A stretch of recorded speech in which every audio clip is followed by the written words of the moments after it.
Hello, everyone, and welcome to another episode of Speak with GRV. My name is Gaurav Singh, and I'm the host of the show.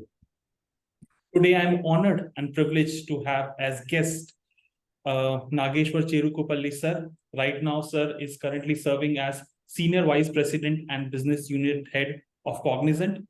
Over his tenures, which spreads across 28 plus years, he has worked across multiple verticals in finance, manufacturing, in retail. He also happens to be an Harvard alumni and predominantly works in the startup ecosystem. So, sir, I'll say welcome to Speak with GRV. And how are you doing today? No, thank you very much, Gaurav. Thanks for inviting me for this talk show.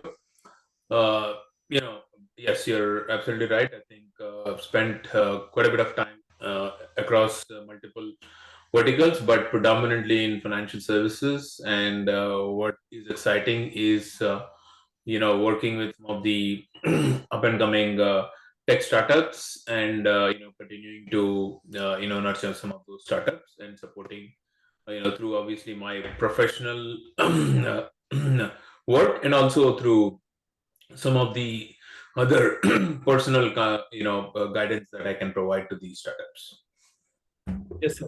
So, sir, my first question would be: since you have immense experience across the industry, you have worked across verticals, but what is you can say that one thing which drew you towards finance sector only? See, I think that's a good question, right? I mean, I think starting my early days in my career, while I started as a communication engineer, I spent a little bit of time in that space, but I've actually started looking at the overall financial services environment. Started working with some of the banks. This was back in India while I was working with CMC almost 25 years back. And what is exciting about financial services is, it always used to be that near real time, right? If you go back in history, the financial services sector was probably one of the first sector that really drove, computerization, right? Whether it's digitization. Of late, we've seen a lot more, digital transformation adoption happening in the retail and other sectors. But I think financial services was one of the first ones to actually adopt that, and they always have led the market and always looked at how do I adopt the cutting edge, technologies and be in the forefront in adopting this and leading the charter, right? So today, if you look at data analytics or any of the up and coming technologies, I think it's the first thing that everyone looks forward to is, has this been implemented in financial services? I mean, just to state an example, right? If you go back to ChatGPT launch that was done 2 years back, the first thing that OpenAI and Microsoft talked to us about was about the Morgan Stanley case study and implementation that they have done, and that speaks volumes, right? You're launching a game-changing product and a platform solution in the market, and you're talking about how well it was adopted by a financial services company. So that's what I feel is the most important thing, and that's what always excited me to keep going in this segment. Right. Sir, over your tenures, you have had clients who come from different global locations. And right now, when we say this is the time of customization and personalization, so how do you build strategies which are specific to those clients and which also cater to their nature? So that's a good question, right? See, customization and personalization has always been there, right? I mean, going back to, uh, 60, 70, 80 years back when some of these retailers like the Macy's or Nordstrom, they used to send catalogs to home. And most of those catalogs actually used to be quite customized to the specific buying patterns of individuals. It was quite challenging to capture some of those patterns, but these guys used to put effort in terms of understanding what each of these households have bought and how do we customize the catalogs that we ship to these households. Right now, obviously, that has moved more towards the digital front end. I mean, you can talk about stories that how Sears has engaged individual clients right back in those brick and mortar days. But obviously, they also led the digital revolution, but they couldn't stand before the Amazons of the world, right? I think we could see the Amazon has moved far ahead, leveraging and capitalizing on the overall digital revolution. So I think every person would like to, it's a human tendency that we always want the other person to speak to our wants and needs, right, and what our expectations are, right, as a customer. And if that can be predicted based on of the changing requirements and changing needs of every individual, I think that will be great, and I would definitely like to work with those individuals that have been able to customize and personalize their approach. Right, sir. Sir, you mentioned the word human tendency, and there is a saying in finance that it's less about the technical aspects and more about the behavioral aspects. So how much do you think the behavioral aspect of finance plays a role? It plays a significant role in that, right? I mean, obviously, when you actually do some when you make your investments, when you take a decision, you would obviously rely a lot on the data and the insights it would provide. But I think the one of the most important aspect that always is not looked at seriously is the individual's perception, and that perception over the years, right, and what they feel about any aspect, right, about an investment or putting money in a particular area, right? You might get as many insights, but it still goes back to what is your gut feeling, what is your sorry, assessment of the situation. And that is typically the individual's prerogative, and that's very extremely important. So it's about understanding that individual's preference and being able to provide that customized offering, I think, is important. Otherwise, you would never be able to gain that attention or the willingness of that person that you're talking to, the client that you're talking to. Right, so rightly said, many a times it ultimately comes down to that gut feeling that individual or client is having. So, sir, Yep. do you recollect any digital strategy that you had applied for a client which has been instrumental in their financial success? Any digital transformation strategy? Yeah, I mean, there are many things that I can talk about, without getting into specific details, obviously, because of the challenges. But one of the things that I can say proudly is, I was involved, this was back in 97, 98, when India was building the first financial network. I used to call it Infinite. And I was actually one of the key architects in helping that, and subsequently many other e-governance initiatives across the various states, right?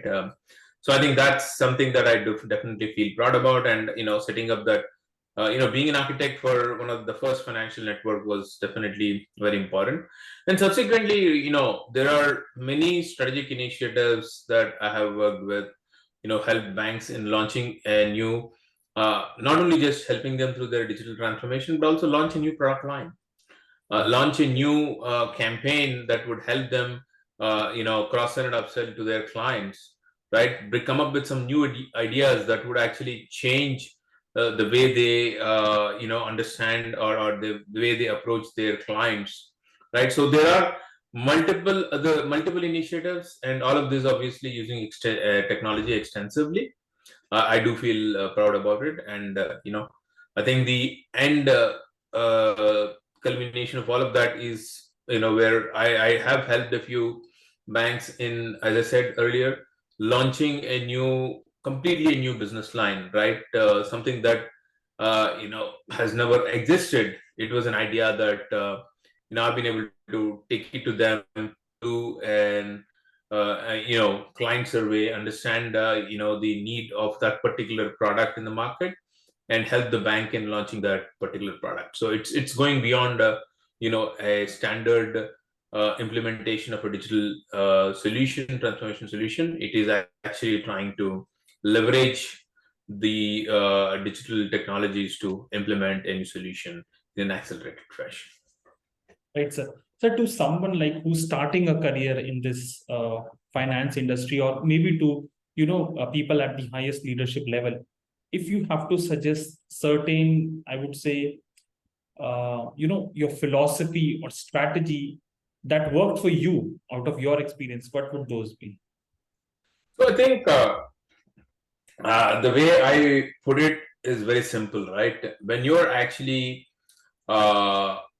starting your career, the first and the foremost thing that you always need to have is you got to understand the content. You got to make sure that you know this subject, right? Content is extremely important for everyone to understand. It cannot be at a high level that you just get something from Google, or try to synthesize information or get a summary of things, and then try to leverage that to be able to have a conversation. Because today there is an information explosion, and there are a lot of people around you who are smarter, who know a lot about the information and the subject matter and the area that they're working on. So it's extremely important to be deep and wide in content. The second important aspect is, many a times you might have a lot of content, but having the right level of ideas and being able to think through, because many a times it's not just you who will make an impact.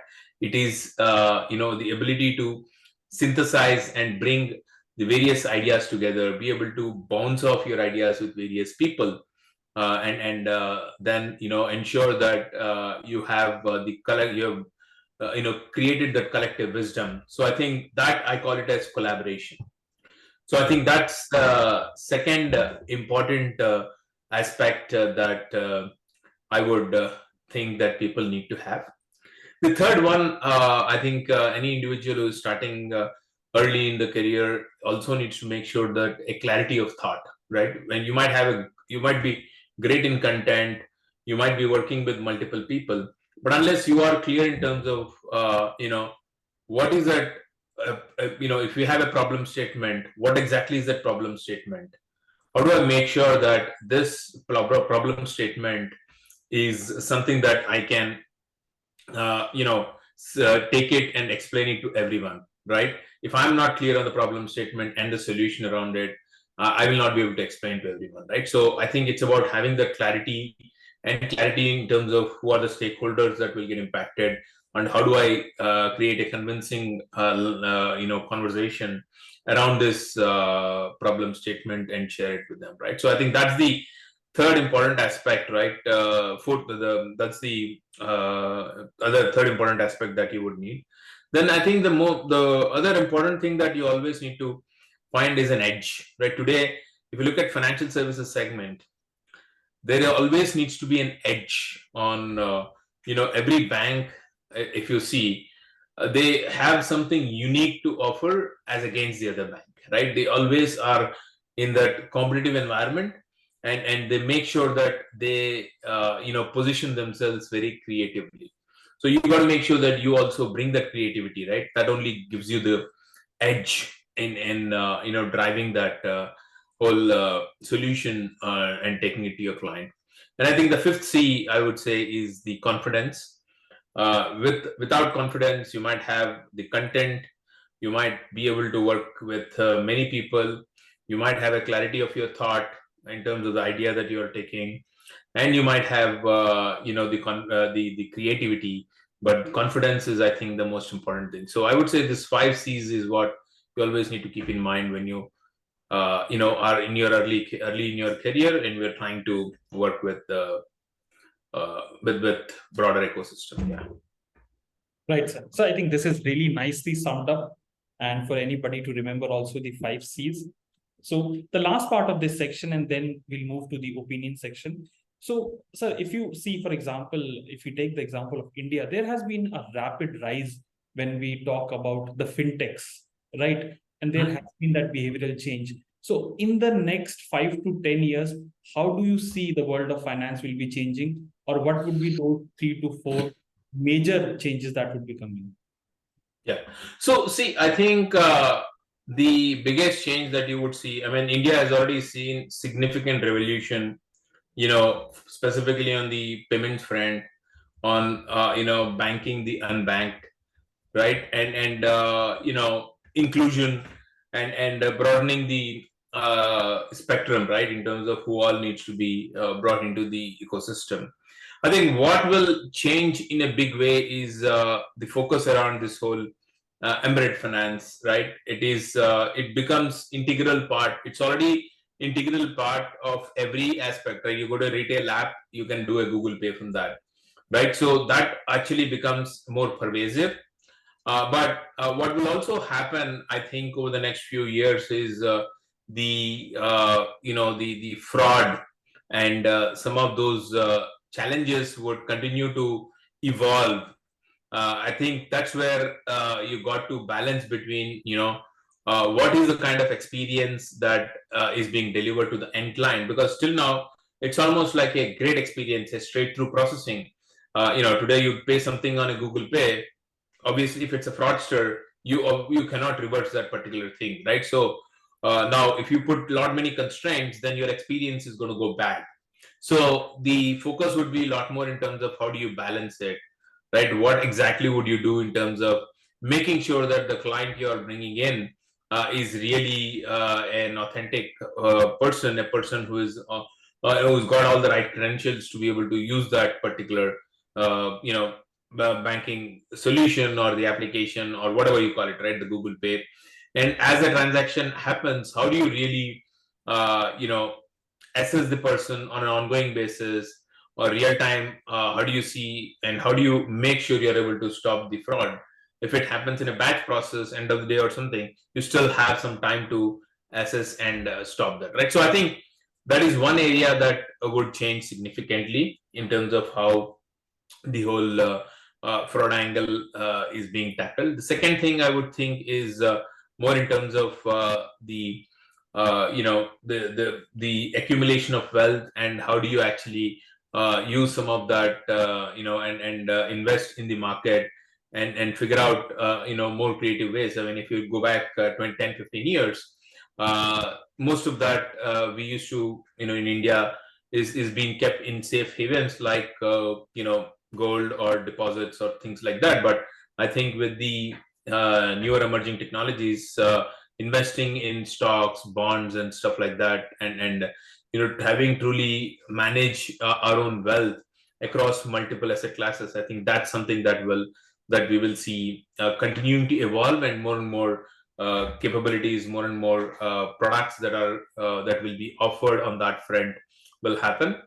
And I think the last one that I would see specifically in the fintechs, I think they will continue to the big banks will sort of become more like a integrators, and there will be a lot more fintechs that will start providing these point solutions, and the big banks could become, I mean, I'm talking about 5 to 10 years. It's just my personal point of view on how things will evolve.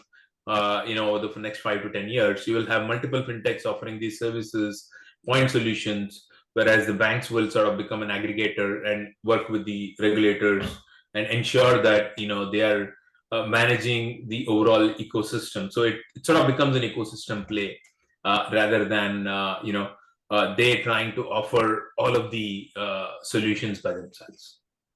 Right, sir. So thank you so much. So with this, we'll move on to our next section, which would be opinion. And since you opened up this question about AI, when you mentioned in your previous answers, when we talk about money and when we talk about technology, both of them go hand in hand. And you have a rise of cryptocurrency also. Recently, there was a Bitcoin pump. And organizations like BlackRock, which almost control most of the organizations in the world, are holding like millions of quantities. So do you think in future we'll have an approach where the money would become more decentralized and technologies like cryptocurrency and blockchain would be more prevalent? So I think the biggest challenge is today in this environment is building the trust of the end client, right? So till the time the trust is built, these things like cryptocurrency and all of those things will not become mainstream. Yes, a lot of them are offering today, but it's still not mainstream because of the lack of trust, right, of every individual, because everyone has been hearing only horror stories, right? And I think it's not that there is no fraud in any other area, but the fraud is more prevalent because I talked about it earlier, right? There is lack of clarity on how this works, right? And there's no one who's able to convince the individuals that this would not happen again, right? It happened once, it would not happen again. So we are only hearing more and more stories on how people are losing money, what kind of fraud is happening. It's a lot more easy to do the fraud, right? If you don't understand something, it becomes a lot more easy to do a fraud, right? And you will convince that it is being done. So I think that's what will happen. So will this change? I'm hoping it will change, but at least I don't see it in the next 3 to 5 years this taking mainstream yet. Right, sir. And sir, rightly said, it is because of this trust issue that is why even Indian government has not recognized cryptocurrency as a legal tender, and there is still time to it. All right. So coming to my next question now, more on the non-technical side of things, I would say. So, sir, since you have been in the industry for a very long time, how do you see the role of having a mentor at the early stage of your career? And did you have any mentor? No, so having a mentor at the early stage of your career is always important. But I would also feel that it's important to look at every individual as you start growing up your career and learning from them, right? So there are things that you always have to observe. Once you are in your earlier of your career, you got to really find a leader who is willing to spend time with you, who is willing to work with you. But for that, you also have to demonstrate that willingness to learn. You also have to demonstrate that keenness to engage with that particular I actually have a very simple framework, call it trust and transparency, is something that you got to create early on with the mentors. And I think that once you do that, then there will be leaders who will be ready to come and engage with you. And once you do that, I think it is building that relationship, having that respect to those individuals, right? I think is the next thing that you need to do. Those leaders and constant engagement is important. And as you continue to engage, you also need to make sure that there is something that you got to always explore. So you got to find leaders who will bring the best of it out of you, who will always challenge you, who will always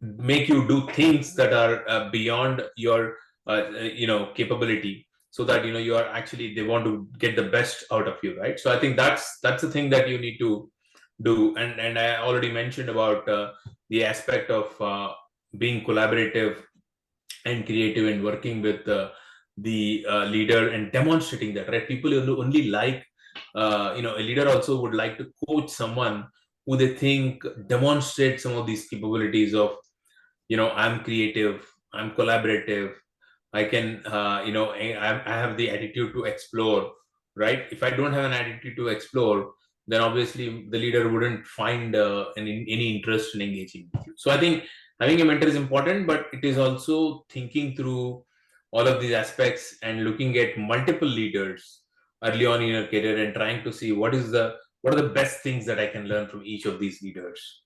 So I've had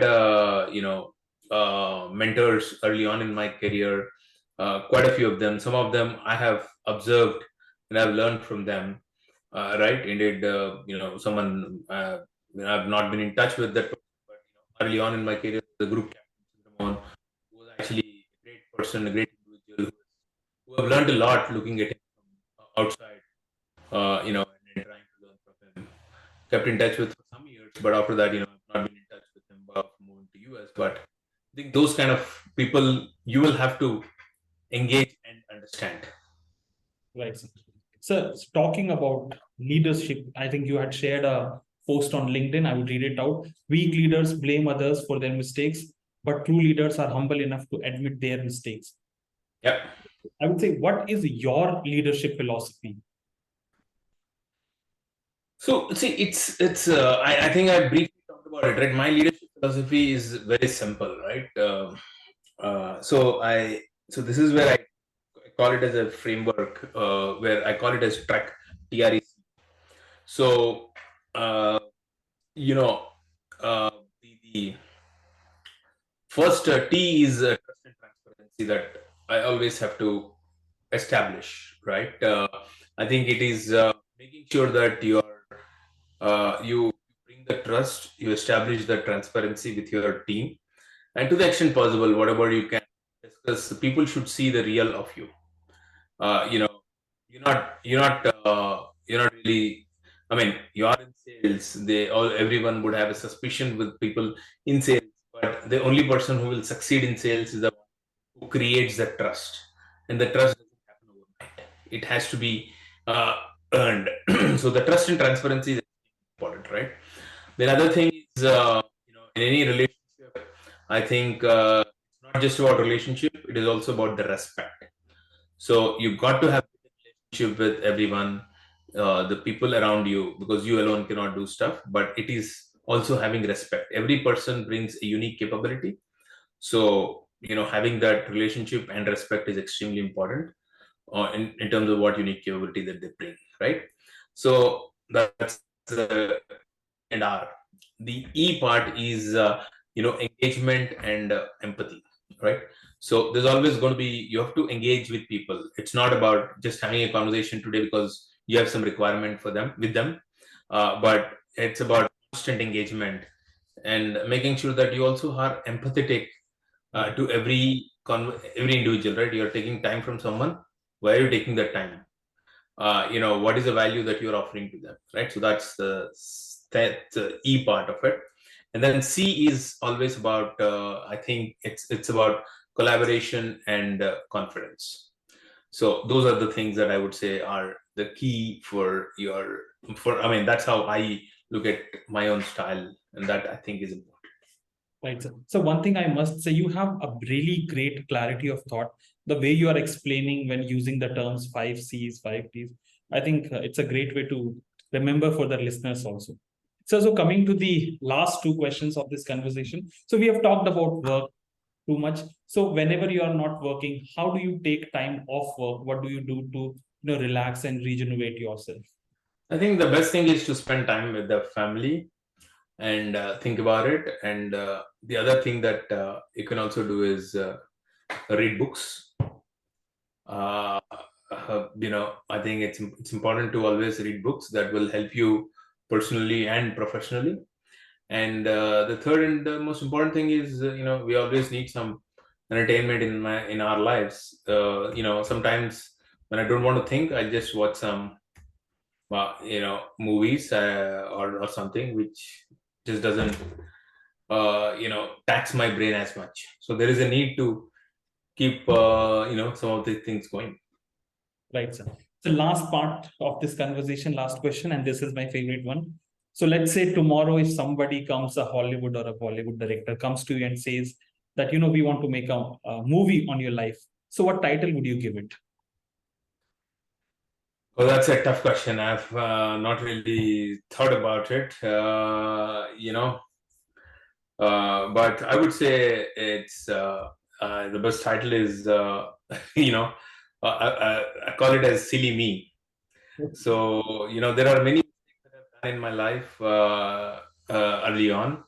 I always think I should have done it differently. When I was 20 years, I should have done it differently. When I was 30 years, I should have done it. So it's always called as hindsight 2020. Unfortunately, most of us don't have the foresight 2020. So this is something that I've learned from one of a good friend of mine. But I think that's what I call it. But I think that's a very interesting title. Right side. So as Steve Jobs also said, you can't connect the dots looking backwards. Right. You can always connect it. So with this, we come to the end of this conversation, and I would say it was an absolute honor to be talking to you. This conversation was insightful to me to an extent that I really learned from it. And I really hope that when this will go out and people will watch it, it is a valuable lesson for them too. So once again, so thank you so much for coming. Thank you very much. Bye-bye. Thank you, sir. Thank you for your time.